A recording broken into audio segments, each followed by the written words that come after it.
I think we are seeing the most disruptive force in history here.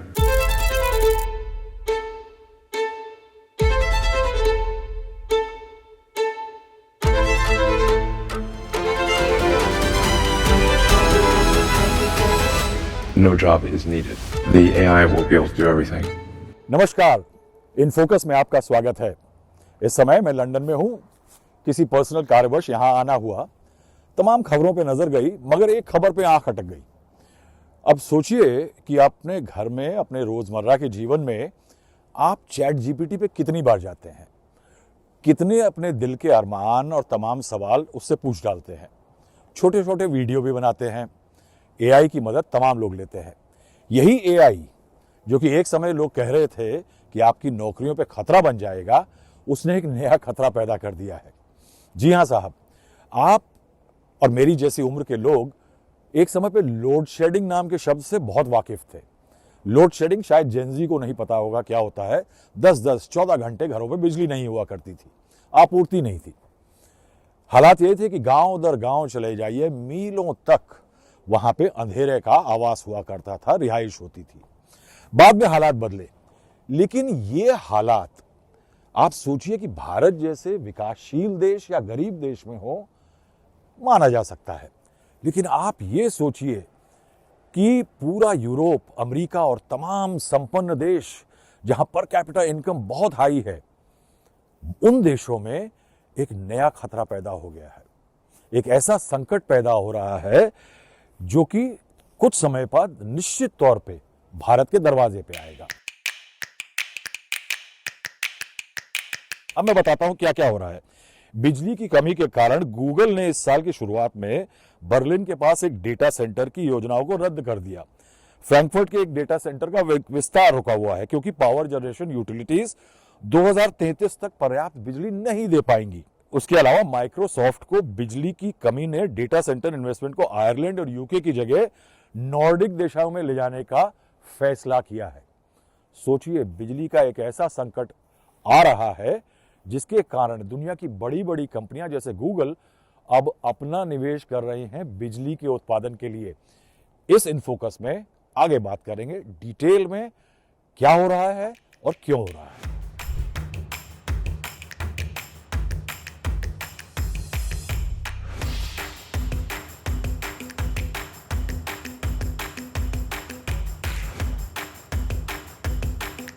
दो 2026 में दुनिया के एडवांस, विकसित, हाई पर कैपिटा इनकम वाले, इंफ्रास्ट्रक्चर वाले देशों में बिजली का संकट या बिजली की कमी के कारण विकास को खतरा हो चला है।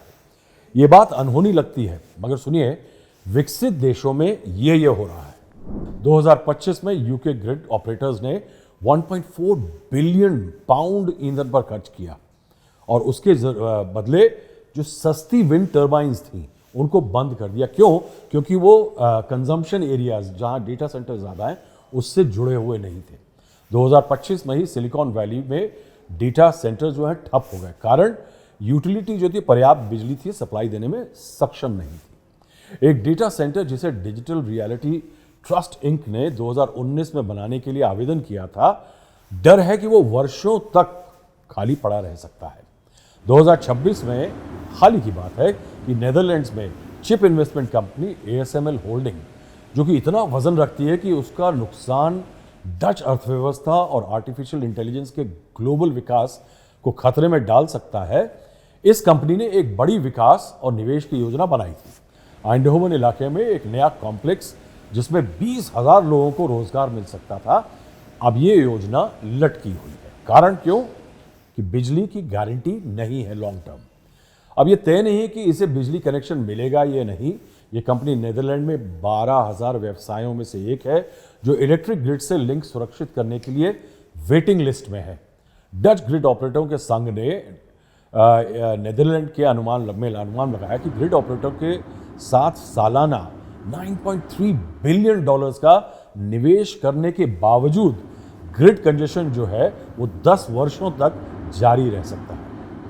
आपको नहीं लगता ये ठीक वैसा ही हाल है जैसे 25-30 साल पहले हिंदुस्तान में हुआ करता था कि कोई फैक्ट्री दुकान लगाने के लिए तमाम चीज़ें झेलनी पड़ती थी कि बिजली नहीं है।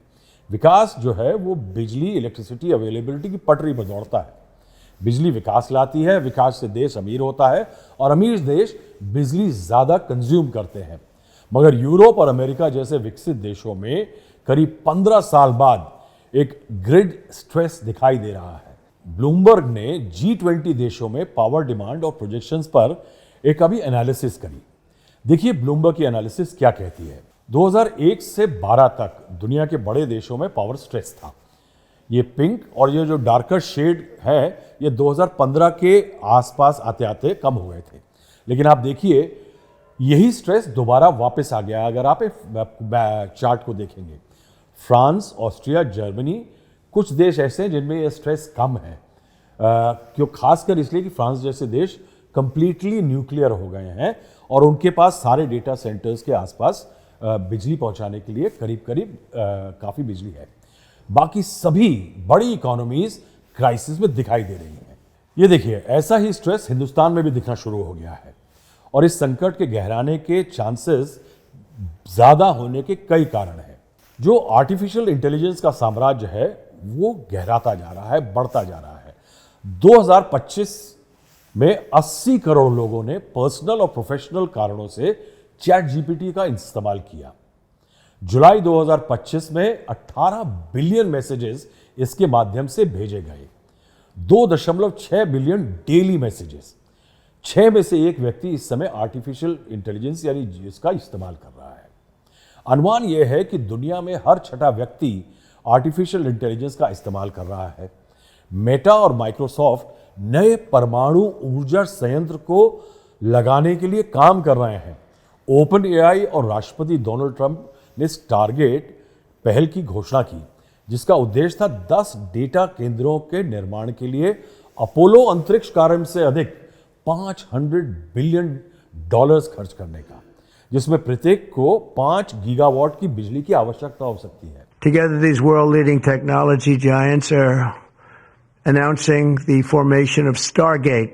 So put that name down in your books, because I think you're going to hear a lot about it in the future. A new American company that will invest $500 billion at least in AI infrastructure in the United States. New Hampshire राज्य से कुल बिजली की मांग से अधिक, यानी जो बिजली की डिमांड इन डेटा सेंटर्स की होगी वो एक पूरे डिस्ट्रिक्ट से ज्यादा होगी। एप्पल ने अगले 4 वर्षों में अमेरिका में निर्माण और डेटा सेंटरों के पर $500 बिलियन खर्च करने की योजना की घोषणा की है। गूगल को 2025 में अकेले एआई बुनियादी ढांचे पर $75 बिलियन खर्च करने की उम्मीद थी। मैं इशारा क्या कर रहा हूं? इशारा हमारा यह है कि कहीं दुनिया में एक क्राइसिस उभर रही है। अभी तक हम कहते थे कि एआई जो है, आर्टिफिशियल इंटेलिजेंस जो है, वो नौकरियां खाएगी, it will hit employment. Elon Musk ने ऋषि सुनाक से एक बातचीत की थी, प्रधानमंत्री जो थे इंग्लैंड से, उनसे बातचीत में ये कहा था कि नौकरियां जाएंगी। What would your kind of observation be on AI and the impact on labor markets and people's jobs and how they should feel about that as they think about this? Well, I think we are seeing the most disruptive force in history here. Where we have for the first time, we will have for the first time something that is smarter than the smartest human.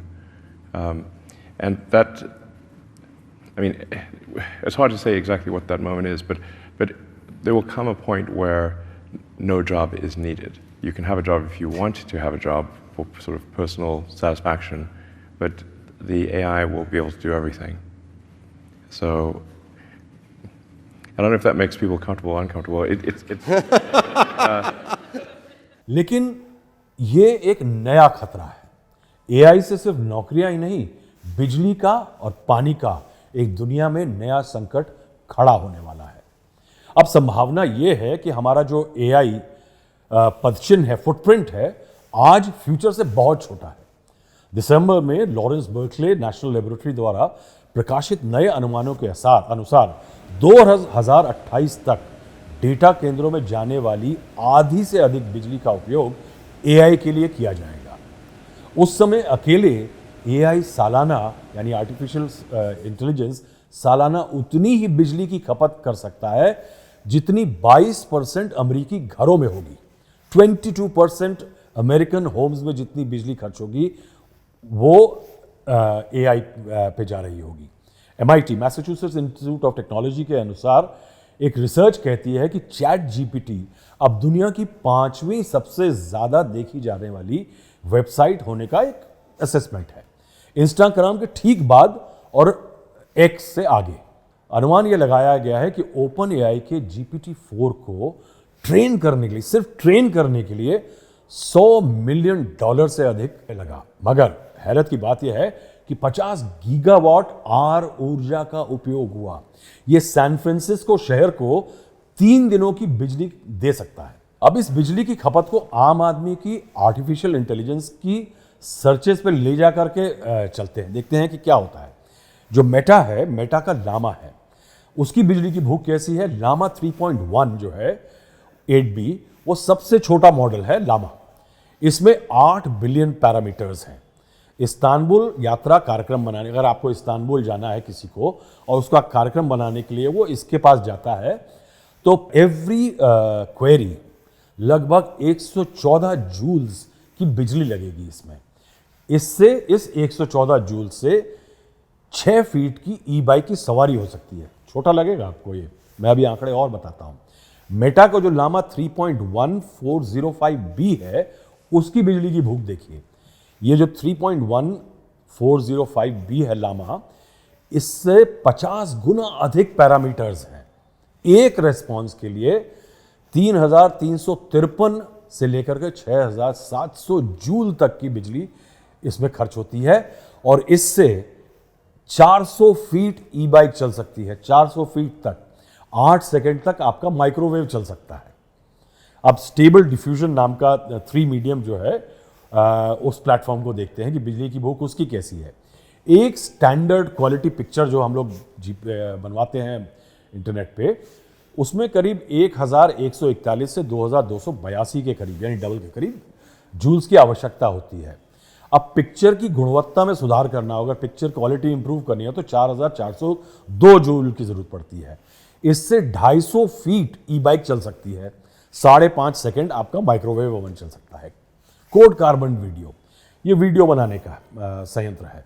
8 frame पर second, 8 frame पर second का अगर आपको video चाहिए, जो कि एक GIF की तरह से होता है, उसके लिए 1,09,000 जूल, 1,09,000 जूल बिजली चाहिए। 16 फ्रेम पर सेकंड वाला मॉडल अगर चाहिए तो 3.4 मिलियन जूल एनर्जी चाहिए। इससे क्या हो सकता है, इस 3.4 मिलियन जूल से ई बाइक की सवारी पर 38 मील की सवारी की जा सकती है। 1 घंटे से अधिक आपका माइक्रोवेव चल सकता है। MIT की स्टडी कहती है कि मान लीजिए आप एक चैरिटी रनर के रूप में मैराथन दौड़ रहे हैं और अपने कारण का समर्थन करने के लिए, अपने कॉज का समर्थन के लिए एक फंड कलेक्शन ऑर्गेनाइज करना चाहते हैं। अब आप AI मॉडल से कहें कि बेस्ट तरीका बताएं हमें, 15 सवाल आप पूछते हैं। फिर आप अपने फ्लायर के लिए एक छवि पर, एक पिक्चर पर 10 अटेम्प्ट्स करते हैं और इंस्टाग्राम पर पोस्ट करने के लिए 5 सेकंड के वीडियो पर 3 अटेम्प्ट करते हैं। ये 3 पैरामीटर्स तय किए हैं। तो आप लगभग 2.9 किलोवाट बिजली का उपयोग करेंगे। 2.9 किलोवाट इलेक्ट्रिसिटी। ई बाइक पर इससे 100 मील की सवारी हो सकती है और इलेक्ट्रिक वाहन में लगभग 10 मील की, या माइक्रोवेव आपका 3.5 घंटे चल सकता है। यदि आप डेटा केंद्रों को सौर पैनलों से जोड़ा जाता है और केवल तभी चलता है तब सूरज चमक रहा होता है, तो दुनिया AI की ऊर्जा खपत के बारे में बहुत कम बात कर रही होगी। मामला ये नहीं है। दुनिया भर में अधिकांश विद्युत ग्रिड अभी भी जो कन्वेंशनल फ्यूल्स हैं उन पर निर्भर हैं, कोल, फ्यूल और बाकी। इसलिए बिजली का उपयोग एक जलवायु टोल की तरह सामने दिखाई दे रहा है। अब जो डेटा सेंटर्स हैं, ये सोलर और विंड एनर्जी जैसी जो ऑल्टरनेटिव इलेक्ट्रिसिटी सोर्सेज हैं, उन पर भरोसा नहीं कर सकते क्योंकि वो फ्लक्चुएट करते हैं और औसतन उनको जो डर्टी इलेक्ट्रिसिटी कहा जाता है, जिसे उसका उपयोग करते हैं। हार्वर्ड के एक अध्ययन के अनुसार स्कूल ऑफ पब्लिक हेल्थ ने पाया कि डेटा केंद्रों द्वारा, डेटा सेंटर्स द्वारा उपयोग की जाने वाली बिजली की कार्बन एनर्जी जो है अमेरिकी औसत से 48% अधिक है। यानी they are depending on dirty electricity. कारण का हिस्सा यह है कि डेटा केंद्र वर्तमान में उन स्थानों पर क्लस्टर किए जाते हैं जिनमें औसतन गंदे ग्रिड होते हैं, डर्टी ग्रिड्स होते हैं कन्वेंशनल सोर्सेज से। जैसे कि मध्य अटलांटिक क्षेत्र में कोयला भारी ग्रिड हैं, जिसमें वर्जीनिया, वेस्ट वर्जीनिया और पेंसिल्वेनिया जैसे इलाके शामिल हैं। वो लगातार चलते हैं, जिसमें क्लीनर स्रोत जो है एनर्जी के उपलब्ध नहीं होते। अब 2025 दिसंबर में ओपन एआई ने कहा कि चैट जीपीटी को हर दिन 1 बिलियन संदेश प्राप्त हो रहे हैं, और कंपनी द्वारा मार्च में एक नया पिक्चर जनरेटर लॉन्च करने के बाद उसका उपयोग प्रतिदिन 78 मिलियन पिक्चर्स उत्पन्न करने का, पैदा करने का हो चुका है। स्टूडियो गिबली की शैली जो है उसके चित्रों को लेकर के, जैसे बाबी गुड़िया के रूप में, वो खुद तस्वीरों बना देती है। अब 1 वर्ष के लिए हर दिन इनमें 1 बिलियन का मतलब 109 गीगावाट घंटे से अधिक बिजली चाहिए होगी, जो 1 वर्ष के लिए 10,400 अमेरिकी घरों को बिजली देने के लिए पर्याप्त है। यदि हम पिक्चर्स को जोड़ते हैं और इसके अतिरिक्त 35 गीगावाट खपत होगी, जो 1 वर्ष के लिए एक और 3300 घरों को और ज्यादा बिजली दे सकती है, यानी करीब 14,000 होम्स के बराबर बिजली एक इमेज जनरेशन प्लेटफॉर्म पे जाएगी। दिसंबर में लॉरेंस बर्कली नेशनल लेबोरेटरी के मापने का प्रयास किया कि एआई के प्रसार का ऊर्जा मांग के लिए क्या मतलब हो सकता है। 2024 में यूएस डेटा सेंटर्स ने 200 टेरावाट बिजली का उपयोग किया, यानी 1 वर्ष में थाईलैंड की बिजली की जितनी खपत थी उसकी इक्विवेलेंट। 1 वर्ष के लिए 7.2 मिलियन यूएस होम्स में बिजली जा सकती थी, उनको बिजली देने के लिए पर्याप्त थी। 2028 तक जो एआई की डिमांड है वो 165 से 326 टेरावाट आवर्स तक पहुंचेगी। हर साल 22% यूएस होम्स की बिजली जितनी जो खपत है उसके बराबर 300 बिलियन माइल्स ई बाइक चलाने लायक पृथ्वी से सूर्य तक 1600 राउंड ट्रिप के लिए काफी होगी। अभी हो गए माइक्रो कंजम्पशन एग्जांपल्स। एक नजर ओवरऑल एआई की बढ़ती बिजली की भूख पर डाल लेते हैं। तो जो एआई डेटा सेंटर्स हैं वो आज की तारीख में 2026 में अगर हम मान लें, लेटेस्ट फिगर्स कहती हैं कि पूरे दुनिया की टोटल पावर कंजम्पशन का 1.5% कंज्यूम कर रहे हैं। 12 से 15% हर 5 वर्षों में ये कंजम्पशन लेवल बढ़ रहा है और अब ज्यादा इंक्रीमेंटली बढ़ेगा। अनुमान ये है इंटरनेशनल एनर्जी एजेंसी का कि 2030 तक 941 टेरावाट आवर्स की खपत हो जाएगी, यानी पूरे दुनिया की बिजली की खपत का 3% सिर्फ एआई के डेटा सेंटर कंज्यूम करेंगे। इंटरनेशनल एनर्जी एजेंसी जो है उसके अनुसार यह है 2035 तक 1600 टेरावाट आवर का उपयोग होगा और 4.4% ग्लोबल कंजम्पशन का वो जाएगा एआई के लिए। एआई 4.4% कंज्यूम करेगी और उसका हश्र क्या होगा कि दुनिया का 4th सबसे बड़ा उपभोक्ता, user, consumer of electricity America, China और इंडिया के बाद डेटा सेंटर्स होंगे। वो यानी चीन, अमेरिका, भारत के बाद सबसे ज्यादा बिजली कंज्यूम करने वाला एआई होगा, कोई देश नहीं होगा। अब 2024 से 2030 तक डेटा सेंटर बिजली की खपत में प्रति वर्ष लगभग 15% बढ़ने की जो उम्मीद है, जो अन्य सभी क्षेत्रों की कुल बिजली खपत की वृद्धि की तुलना में 4 गुना तेज है। यानी बाकी डोमेस्टिक, इंडस्ट्रियल, कमर्शियल में जो बिजली कंजम्पशन बढ़ रही है उसका रेट ऑफ इंक्रीज 15%, जो एआई का इंक्रीज है उसका 1/4 है। अब देखते हैं कि हमारे विकासशील भारत में क्या हो रहा है एआई के मामले में। भारत में डेटा सेंटर बिजली की खपत बढ़ रही है। अगर भारत के एआई सेंटर्स देखें तो 2025 तक 1.26 गीगावाट जो है आवर 1% टोटल कंजम्पशन देश का वो एआई में जा रहा था। 2030 तक ये 8 से 9 गीगावाट तक हो जाएगा, वाट आवर तक, 3% टोटल कंजम्पशन का। इसका ऊर्जा प्रभाव देखिए कि भारत के कुल बिजली उपयोग में डेटा केंद्रों की हिस्सेदारी, डेटा सेंटर्स की हिस्सेदारी 2030 तक 0.5% से बढ़कर 3% होने की उम्मीद है, जो डीकार्बनाइजेशन के लिए हमारे लिए चुनौती होगी।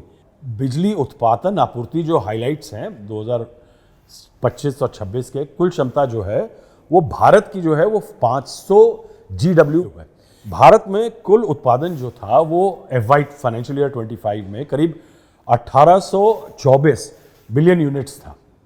जो कोयला प्राथमिक स्रोत है 75% उत्पादन से बना हुआ, सौर और पवन से बिजली ज़्यादा आने लगी है, मगर प्रॉब्लम ये है कि इलेक्ट्रिसिटी ज़्यादातर जो है वो डर्टी सोर्सेज से आ रही है। इसके अलावा शहरी और उपनगरीय के क्षेत्रों में, अर्बन और सेमी अर्बन एरिया में डेटा केंद्रों की जो पानी की मांग है उसमें भारी वृद्धि होगी, क्योंकि डेटा सेंटर्स को कूलिंग वगैरह के लिए पानी की ज़रूरत होती है। अब ये इलाके हिंदुस्तान में पहले ही वाटर स्ट्रेस का सामना कर रहे हैं, तो यानी पानी के अवेलेबिलिटी पे दबाव बढ़ेगा। नोमुरा की एक रिपोर्ट के अनुसार इससे कृषि और उद्योग जैसे अन्य क्षेत्रों पर भी व्यापक प्रभाव पड़ सकता है। अब पानी की प्यास अगर हम देखें तो यूएसए में एक डेटा सेंटर 1.14 मेगा लीटर पानी कंज्यूम करता है। ये 1 लाख घरों की डेली जरूरत के बराबर है। अब सोच लीजिए कि हिंदुस्तान में अगर इसी रेट से बढ़ा तो क्या होगा। लेकिन परेशानी सिर्फ बिजली और पानी की आने वाली किल्लत की नहीं है। एआई की तेज रफ्तार ग्रोथ एक और तीसरा खतरा लेके आ चुकी है। हार्वर्ड यूनिवर्सिटी के इलेक्ट्रिसिटी लॉ इनिशिएटिव के शोधकर्ताओं ने उपयोगिता कंपनी यानी यूटिलिटी कंपनियों और मेटा जैसी तकनीकी दिग्गजों के बीच समझौतों का विश्लेषण किया, जो एग्रीमेंट्स हुए उनका विश्लेषण किया। उन्होंने पाया कि बिग टेक को बिजली देने वाली कंपनियां कंज्यूमर्स द्वारा भुगतान किए जाने वाली बिजली की दरों को बढ़ा सकती है। यानी जैसे जैसे एआई की डिमांड बढ़ेगी और स्ट्रेस पड़ेगा ग्रिड पे, तो जो आम कंज्यूमर है उसकी डेली कंजम्पशन की बिजली की कीमत बढ़ सकती है। वर्जीनिया की 2024 की एक रिपोर्ट के अनुमान लगाया है कि राज्य में औसत रेजिडेंशियल कंज्यूमर डेटा सेंटर ऊर्जा लागत में हर महीने अतिरिक्त $37.5 का भुगतान कर सकते हैं। यानी हर महीने इतना इंक्रीज हो सकता है बिजली के बिल में। ऊर्जा विशेषज्ञ और अर्थशास्त्री बिजली के भूखे डेटा सेंटर्स की ओर इशारा करके वो ये कह रहे हैं कि आने वाले सालों में एआई बढ़ती हुई महंगाई का एक कारण के रूप में उभर जाएगा।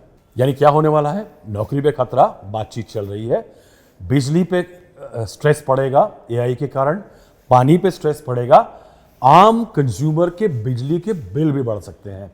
तो एआई से सिर्फ एक खतरा नहीं है। तो भारत के लिए मुश्किल यह है कि एक तो उसको अपनी स्टेप अप करनी पड़ेगी इलेक्ट्रिसिटी जनरेशन काफ़ी ज़्यादा, लेकिन उसके अलावा भारत के लिए चैलेंज होगा कि जो उसका कार्बन फुटप्रिंट है एआई की बढ़ती डिमांड के कारण वो और ज़्यादा बढ़ जाएगा। आज के लिए इतना ही, बहुत बहुत शुक्रिया।